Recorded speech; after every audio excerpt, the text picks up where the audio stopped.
Join us in a festival that promises to be extraordinary, because Bali is extraordinary.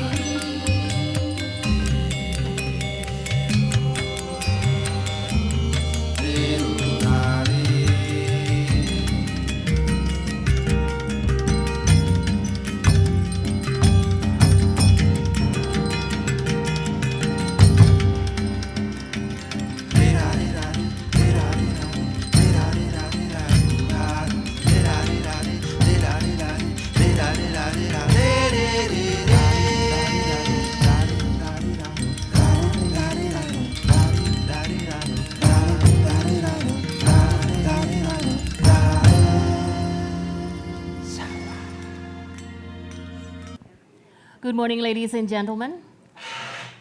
Thank you. I'm Hafsarina, your host. Welcome to Ubud Writers and Readers Festival 2021 Mulat Sarira Self-Reflection. Before we begin our session, I would like to remind you to put your mobile phone to silent and use no flash while taking photos or videos. For the most updated program information, please refer to the program changes page on ubudwritersfestival.com. Peduli Lindungi application needed in minimum with first COVID-19 vaccination to be able to enter venues at the festival, and please follow the health protocols throughout the event. Follow us on Instagram, Facebook, and Twitter at Ubud Writers Fest, and always use the hashtag UWRF21 so we all can enjoy the post.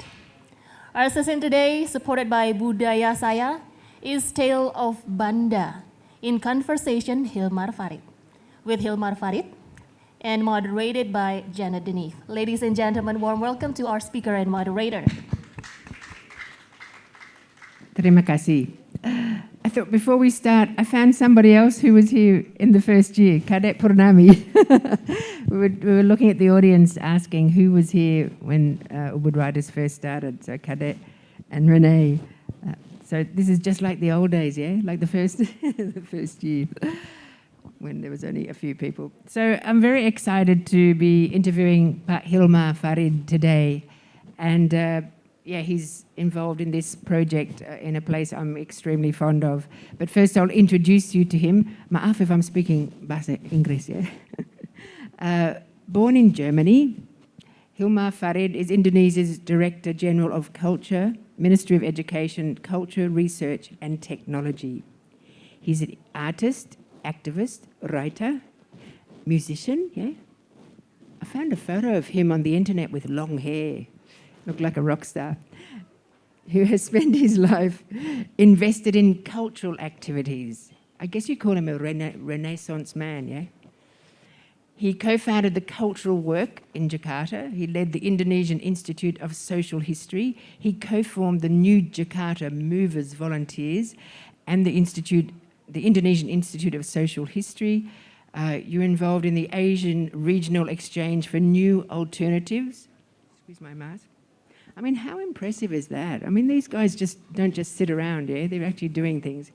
And then he was the editor of the Inter-Asia Cultural Studies Society. You also set up another magazine because he didn't quite have enough to do.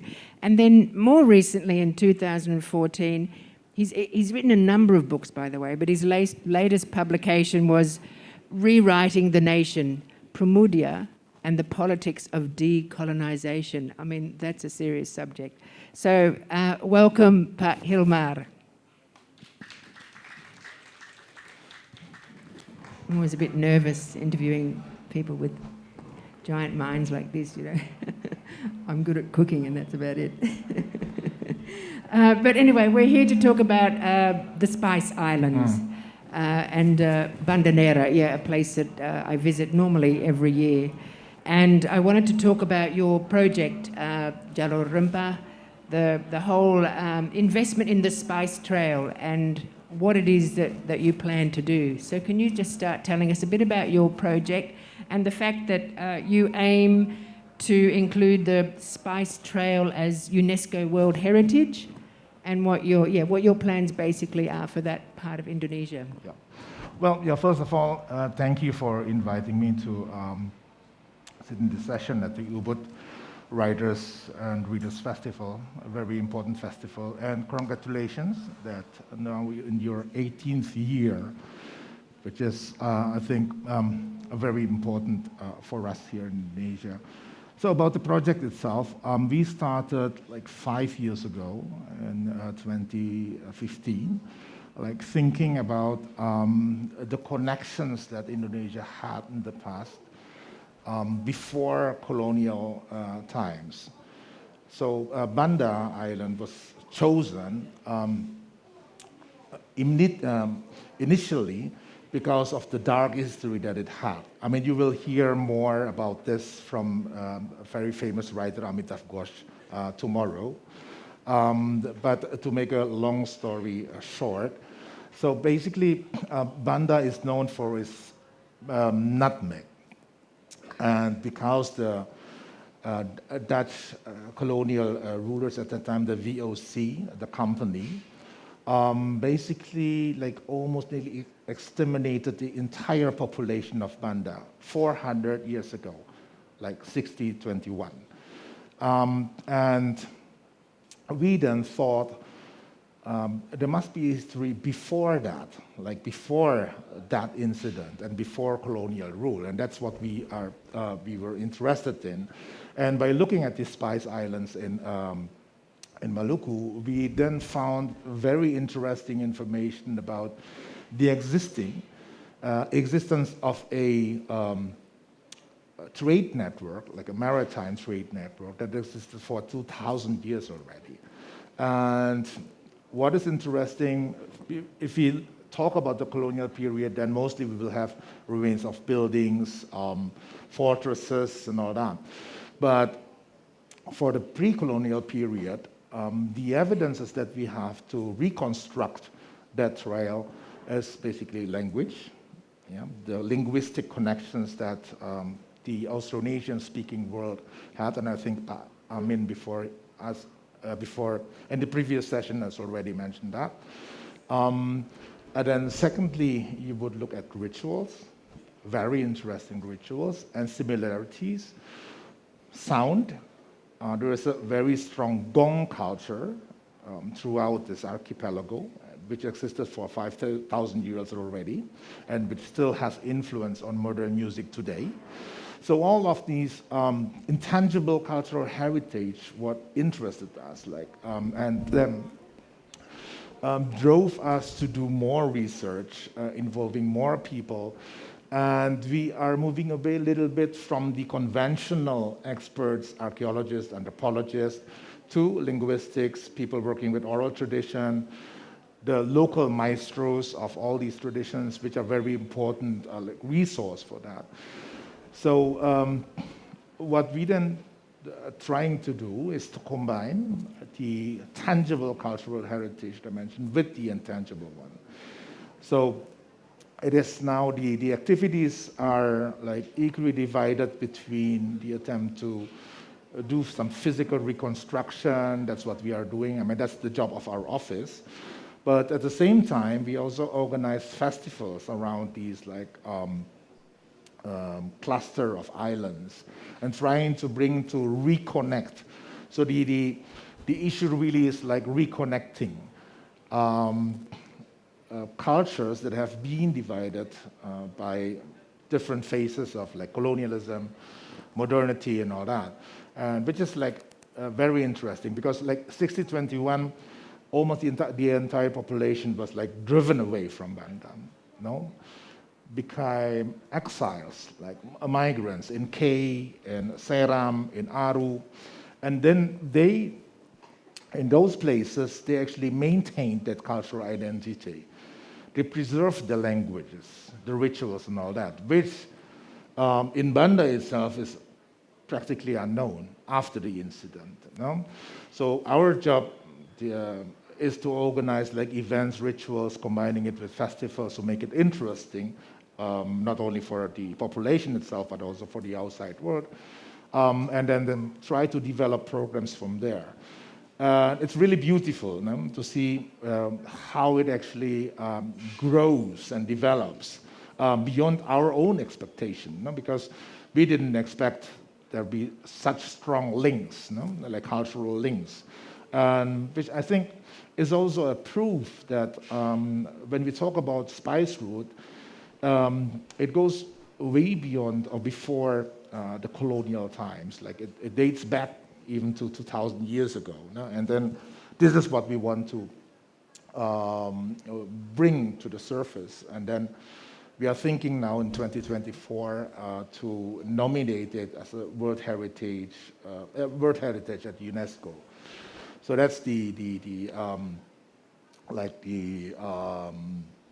immediate objective, no, in 2024. But in the long run, we are hoping that people can actually reconnect their cultural resources, and think about the future from there. How many people have been to Banda in the audience? Nina came with me last time. You've been, haven't you, Carol? Only 3 of us. Oh, I see you've got a lot of work to do. Yeah. If you're familiar with the cluster of islands, it's a very small cluster of islands. I mean, you can actually basically spend 3 days visiting all these islands, if the sea is calm enough. No? But I think in terms of historical importance, this is sometimes overlooked.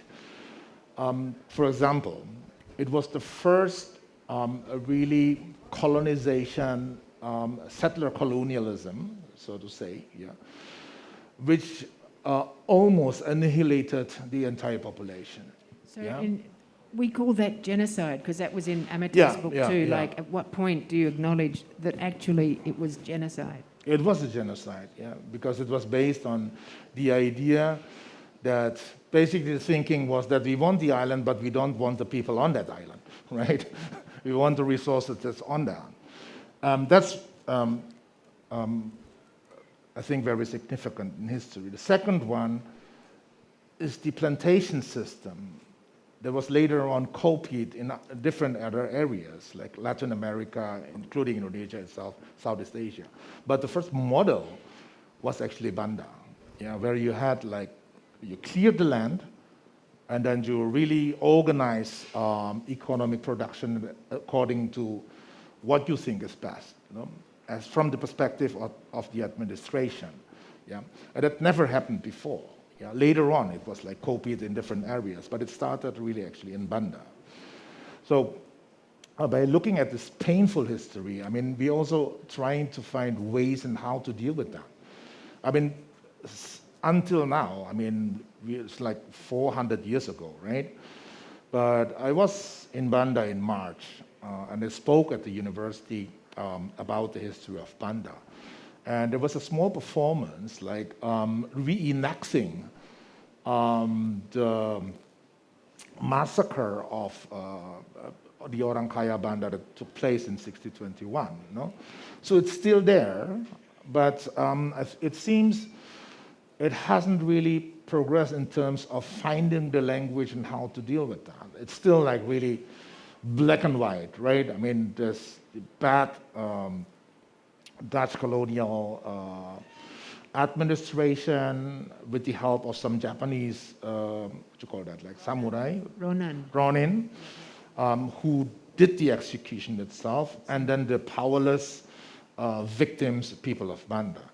And I think we should also shift this narrative a little bit. No? They were not helpless. They resisted for many, many years. They actually moved to the small island of Run, if you remember that, which was at that time under British rule.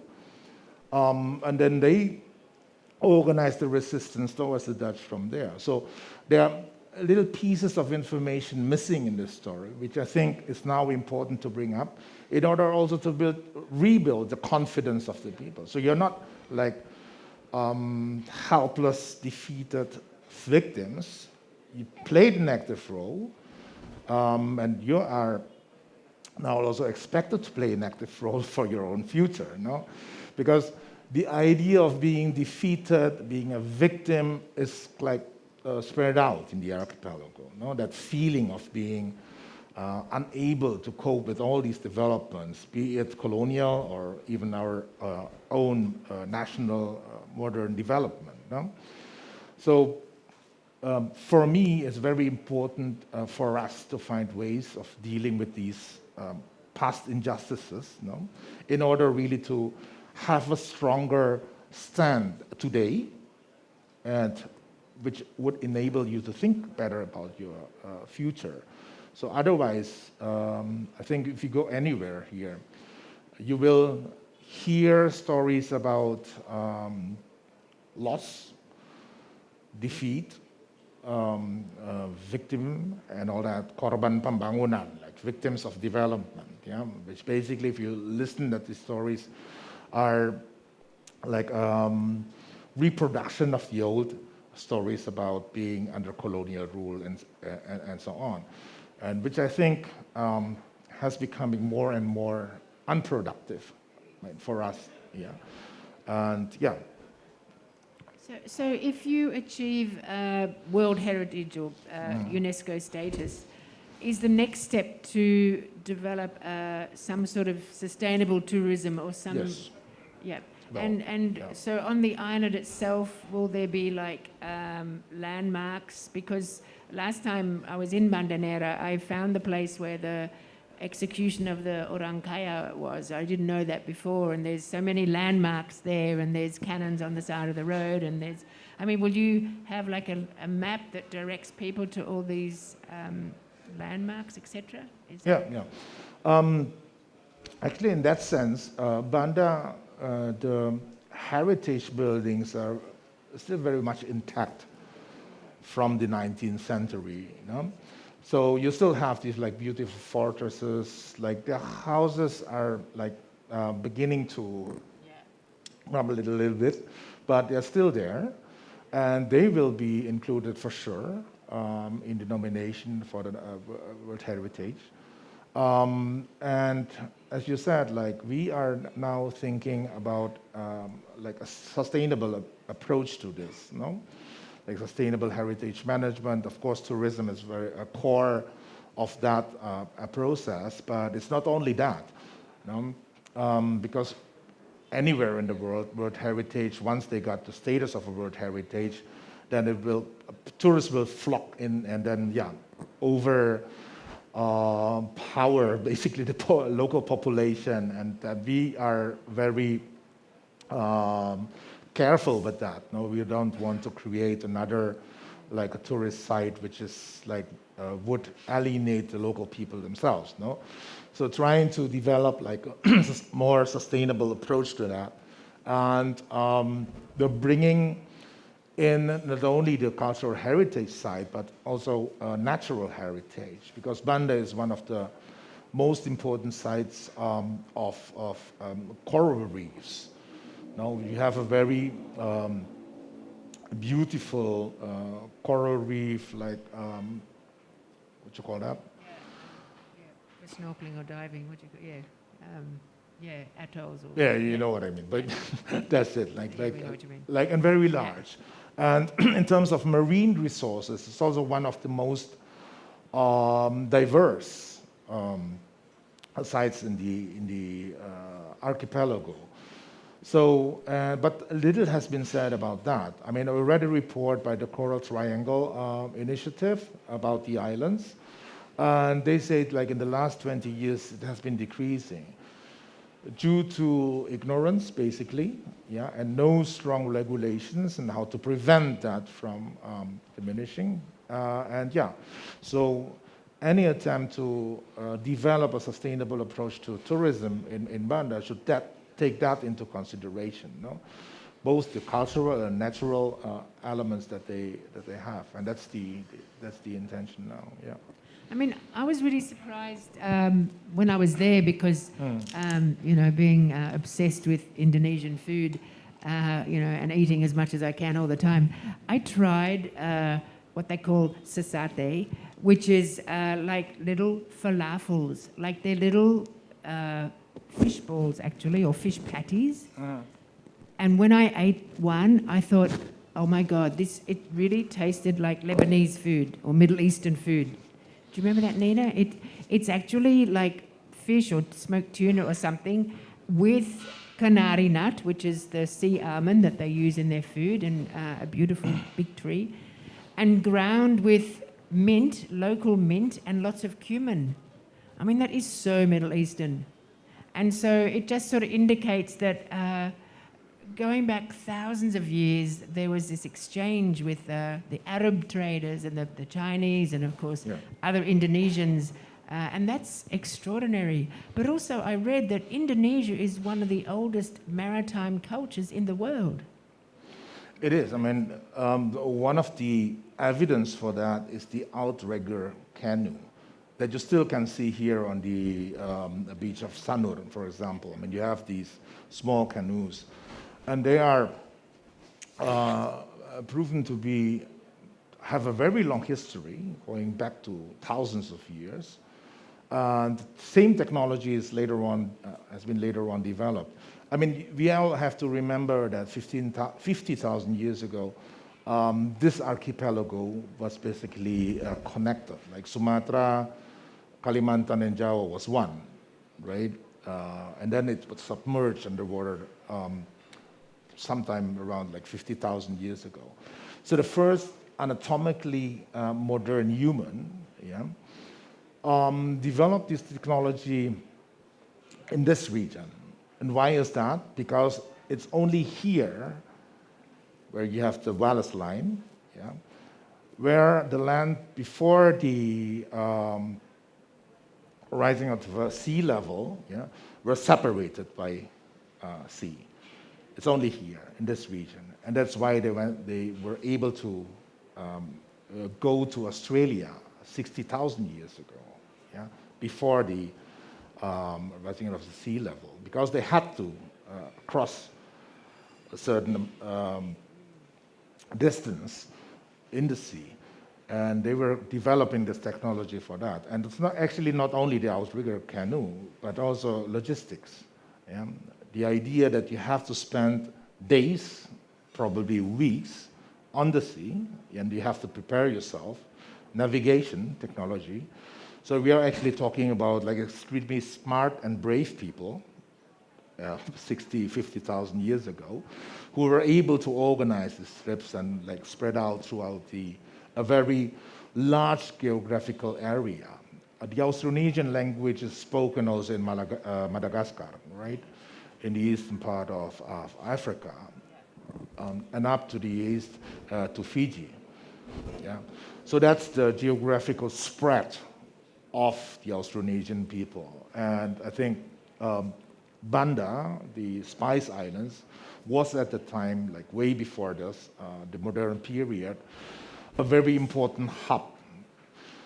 So now talking about the landmark buildings, not only from the colonial period, but we are also doing like archaeological excavations, trying to find remains from like the pre-modern period, or even like before the Common Era, 2,000, 3,000 years ago. And it's interesting what one can actually find in these sites. Like if you are doing archaeology, then you have to dig deep into the soil, right? And there you can really see like the layers of civilization that existed before what we are today, And it's very interesting, the findings, what animals that didn't exist in Banda, so they're brought from abroad, from somewhere else, Plants that also did not exist in Banda before that. So there was a strong kind of like connection that they had at the time, and the archaeological evidences show that it goes straight to the Sri Lanka, India, and so on. And then likewise, in Sri Lanka, there are now findings of nutmegs and also cloves dating back from 5,000 years ago. And they're endemic plants here in the archipelago. So meaning that people were traveling already during that period bringing all these like products, to as far as Sri Lanka and also Egypt. So, yeah, and that's what we are trying to understand, before we actually nominate it to UNESCO.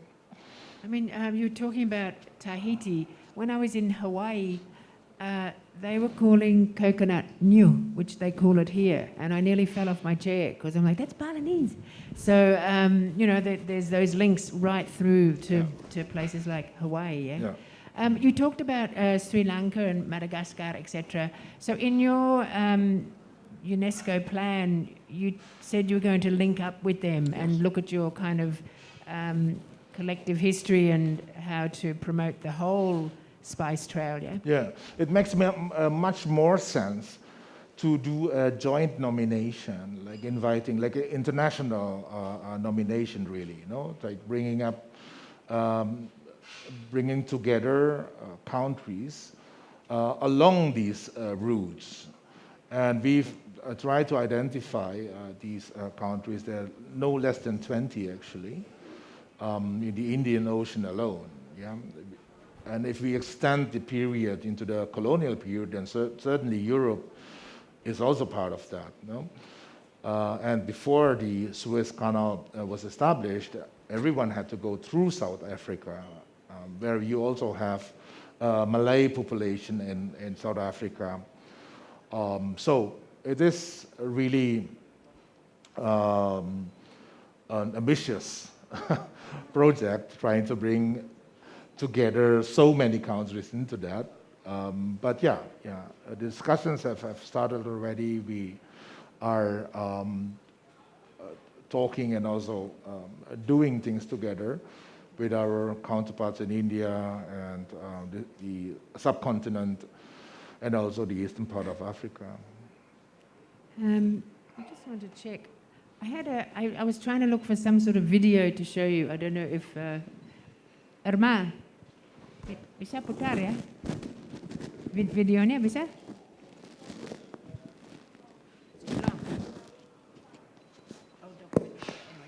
Because because Banda is basically above Australia, Yeah. If you look, I think it's just above Darwin, just this little network of islands really in the middle of nowhere, Yeah. And that's another point. The fact that its sheer remoteness is extraordinary, and the fact that it was, as you said, it was an economic hub or a hub of spices. And I mean, in a way, it changed the course of global economics or through the VOC. It did, yes, yeah.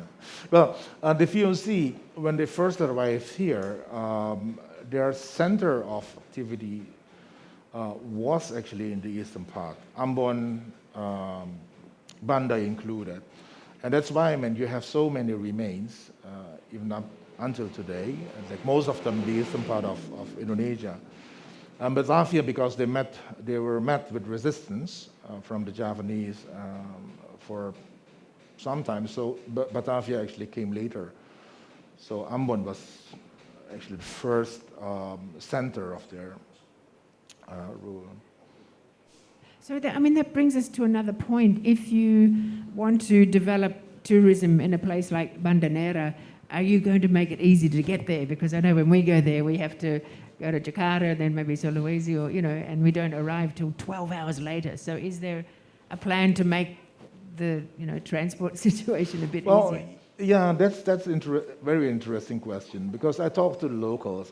There is now airstrip. You can actually fly into Banda using these small 12, I think, for 12 passengers or so, these small airplanes.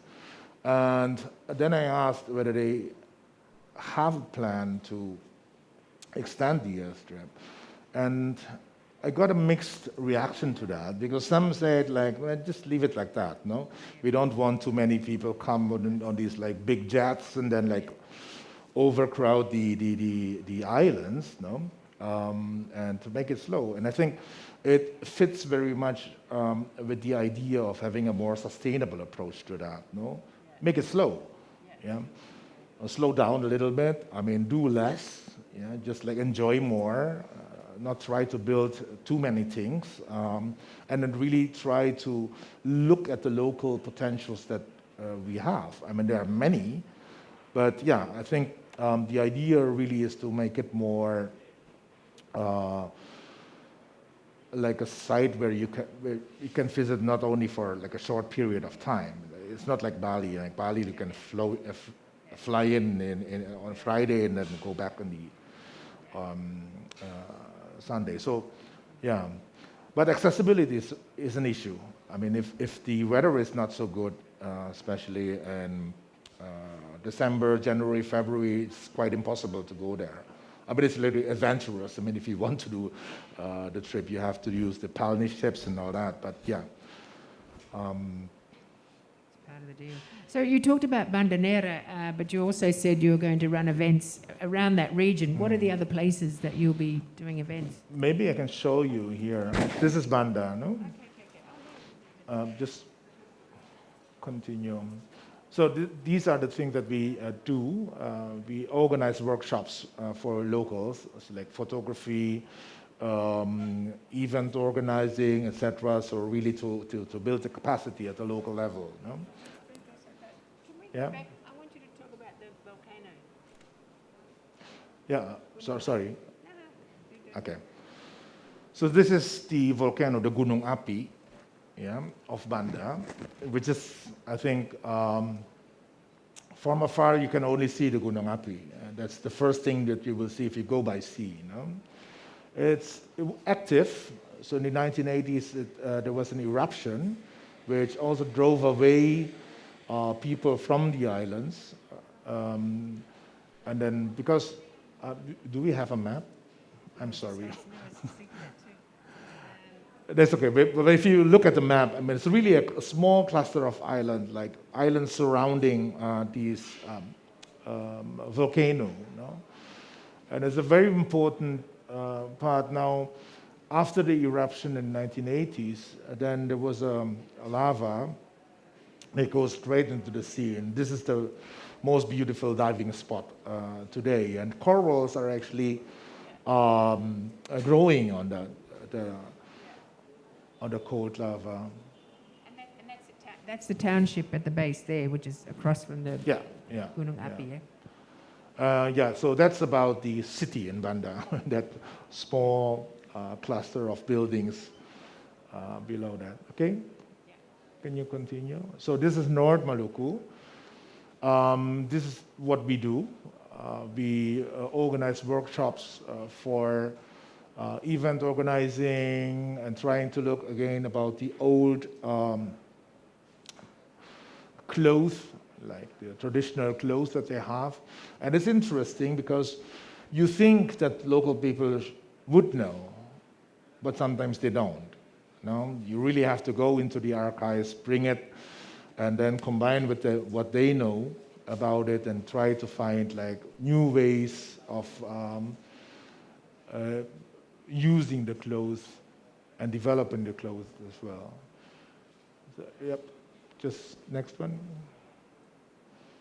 Next. This is Banjarmasin in South Kalimantan. Yeah, again, also workshops. Culinary, of course, food is very important in this throughout the spice route, and we do a lot of these workshops.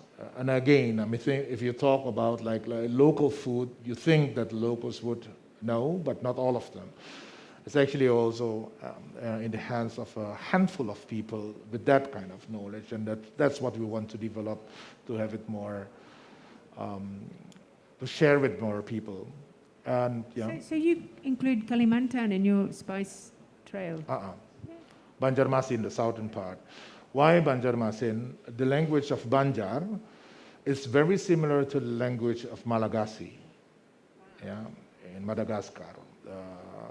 I'm not a linguist, but yeah, basically shows the connection. Banjar was a very important hub in the pre-colonial period as well.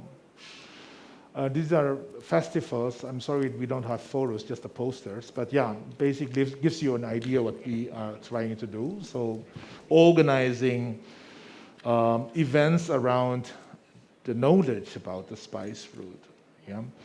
And a very important element here is sometimes we overlook the fact that if we talk about spices, it's not only about plants, but it's about the knowledge about plants, right? I mean, who knew before that there is a certain use of cloves? No? I mean, there must be like a first generation or whoever started that, like thinking about like what is the use of these particular plants. So the spice root basically is also a root of civilization, of knowledge, yeah, which is now a bit kind of like overlooked, forgotten, neglected in a way. And I think Amitav will talk about more about this, no? Because when the Dutch came to Banda, they not only did they exterminate the population, but they only took what is interesting for them, no? The modern use of nutmegs, which were very, very limited, you know? And now we are trying to revive a full knowledge of these plants that are still existing. I mean, in households, you will find like women, especially, I mean, like they're bearers of this knowledge, who would tell their daughters, children about the use of these different plants in their surroundings, their environment, which is a very, very important practice, but has been largely neglected, forgotten, and all that. And we also think about the fact that no less than 20% of products in the modern pharmacy are actually rooted in these indigenous knowledges. No? So this is also another dimension that we want to bring up. If you talk about the past of or tradition of along the spice route, we are actually also talking about possibilities in the future. No? The alternative uses of these plants for nowadays use, no? And yeah, the pandemic also taught us, hopefully, that modern ways of living are simply have their limits. No? We really need to find a look at alternatives, and one of the important sources for knowledge is actually with us, like from tradition. Yeah, so that's another thing that we also want to bring up. Yeah. This is Riau Island, Kepulauan Riau, also a very important hub back in the 9th and 10th century, which connects the archipelago with India and China. And you can still see the traces in food, in particular. Who's been to Riau? Yes, I had one of the best meals in my life there. Seriously, in Where's Riau. that? In Riau, Uh-huh. just the Padang food and the roti canai with the. Oh yeah. I mean, most Westerners would think, oh, it's Malaysian food, but it's actually Indonesian food. Right. Outrageously delicious. Yeah. I mean, Can you fund me to write cookbooks in English of all these regions? I'm happy to do that. we're working together with these gastronomy associations. I mean, they're very much interested in writing. I'll do it for you. Yeah. Dongeng stories, tales, very important as well. And pantun is a very special form of poetry, right? Next. Music, we are trying to find the connections with ghazal from Pakistan, Turkey, and all that, because it's very strong in that region. And I think if we look at these different fields, each of them have like particular methods and methodologies in order to find this connection, and adding up to what we know already from the historical archaeological side. So it's a very interesting process in itself, because it will bring together so many different skills, knowledges, like competencies and all that, in order to reconstruct the spice route to the fullest. So it's not simply an archaeological project, but it's really like interdisciplinary in a way. Jakarta for sure. And Jakarta, the biggest challenge is that to build the awareness of people in Jakarta, because not many of us are aware that we are actually living on a port city. Yeah, because we are so separate. Because it's only like 10 minutes away from the center of the city, I mean the harbor. But I bet that many of people who live in Jakarta never went to the harbor for many, many years. Yeah, so because it's like what I call arus balik. What is that? Like a reverse stream. Yeah, before life was oriented towards the ocean, the sea, but in modern period we were looking inward. Yeah, and really detached from maritime reality. If you ask the Indonesians how many of them can actually swim, yeah. We live in an archipelago, but how many of us can actually swim? Then you will get like a small number of people. How many of them are willing to make a journey on a boat? And it's probably even less than that, you know? Because we are so accustomed to the modern way of transportation, modern transportation, land, and also airplane and all that. So it's really like fading away in our memory. And the idea of bringing our Spice Route Festival to Jakarta is basically also that. No? Yeah. Semarang is a very important port in the 18th, 19th century. Kota tua, yeah? Kota Lama, yeah. Kota Lama. Oh my God. Kota Lama of Semarang. We're going to take a trip to Semarang. That's amazing too. Amazing. Yeah, yeah. And I think the mayor and the vice mayor, the local government there, did a very good job in the last 10 years or so. Yeah, really put their energy investment into not only renovating, revitalizing the old city of Semarang.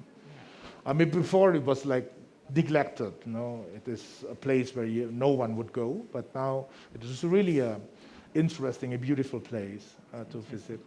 Yeah. Next, Bali for sure. Yeah. But am I there?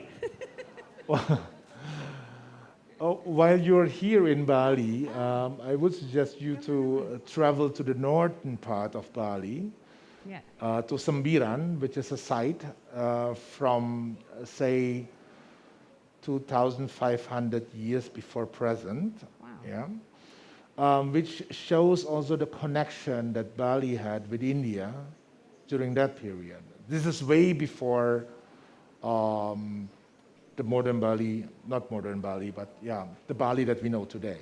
Like it's just like before the coming of the people from the eastern part of Java to Bali, 2,500 years ago. And I think there is a good archaeologist, Pak Ardika. Yeah, I mean he's in the festival. Pak Wayan Ardika. I mean he did that research back in the 1990s, no, and I think he might be an interesting person to talk to when it comes to like heritage here in Bali from the pre-Majapahit period. Yeah. Lama kan, that's the volcano in Ternate. Ternate, yeah. For some reason, I don't know. I did want to ask that. Is Ternate Tidore a part of this program? It is, yeah. It's also part of the program. Because of the Clove connection, yeah? Yeah. Wow. But here we're also looking at trying to extract information about maritime life from classical tradition. I mean, like Bimaruchi, in Wayang, and all these like all traditions. They have a lot of information about maritime life. Yeah. Next. Okay. So. Could you tell us a bit about that? I'm still trying to see if I can download my little video. Oh, I don't know if I can. So we didn't really, we're probably running out of time anyway, but we didn't really talk about Ternate and Tidore, yeah?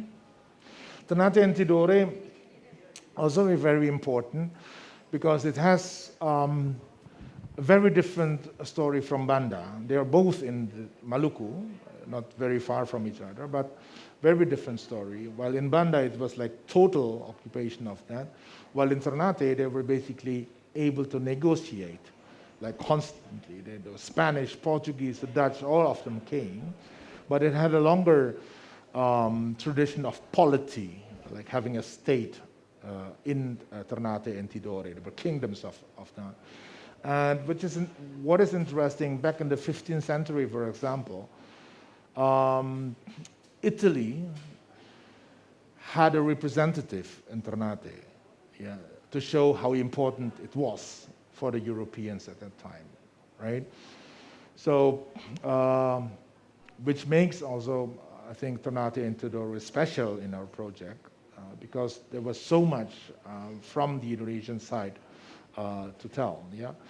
It's not only history as seen from the Dutch sources, but you also have like very strong oral tradition and written sources that can be used to reconstruct the history. So it's different from Banda in that sense, because after the genocide in Banda, Banda was repopulated with people from outside of Maluku. Many of them come from Buton, and yeah, Java as well, yeah. So it's a completely different story with Ternate and Tidore, yeah.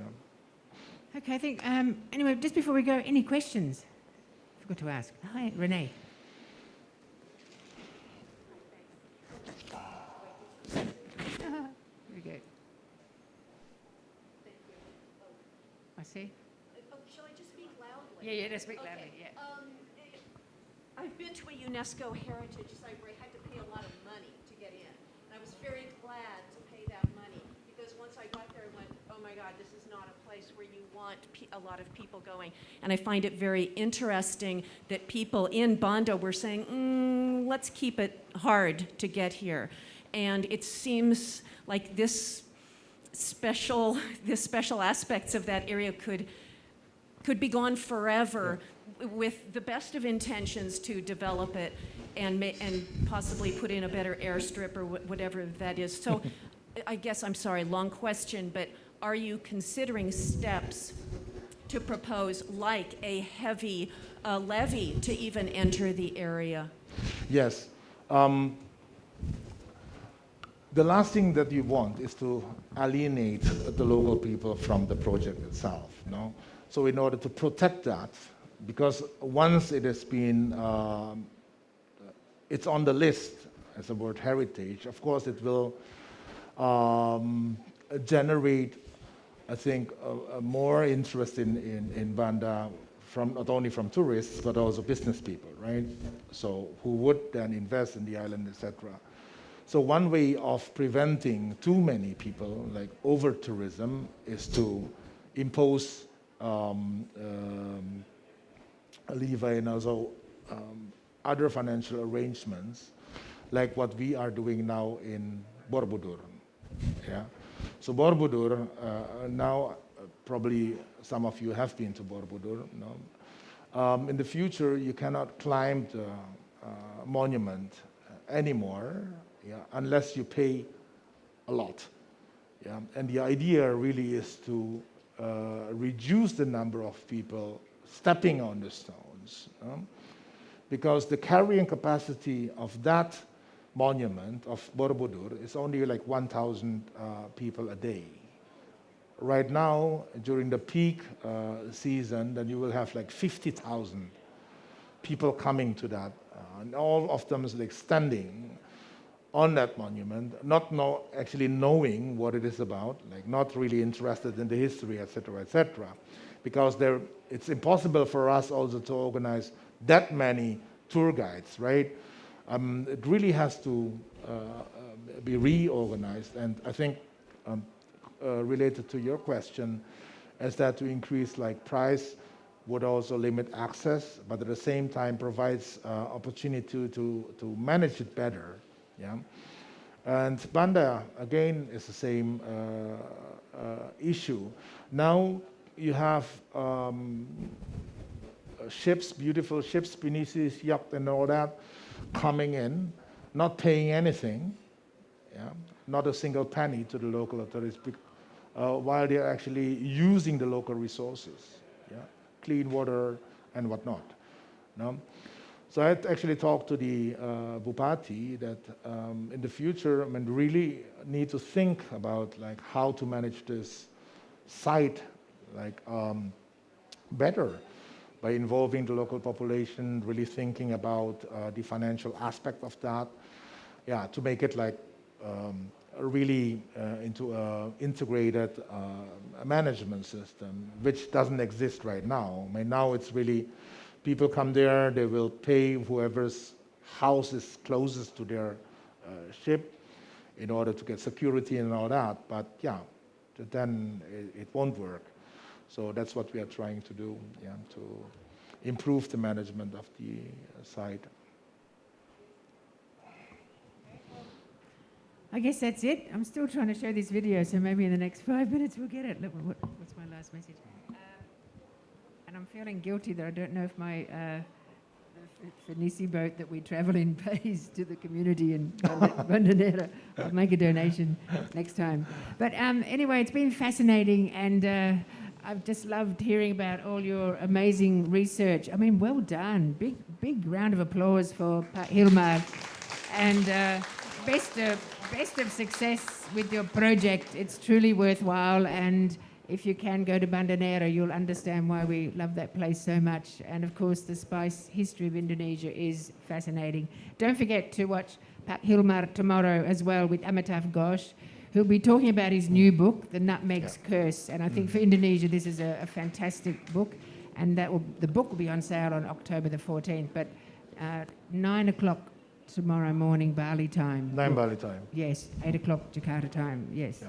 Is that right? Yeah. Anyway, thank you so much. And Thank you. It's been fascinating. Terima kasih. Thank you to our speakers and moderator, and thank you to our audience for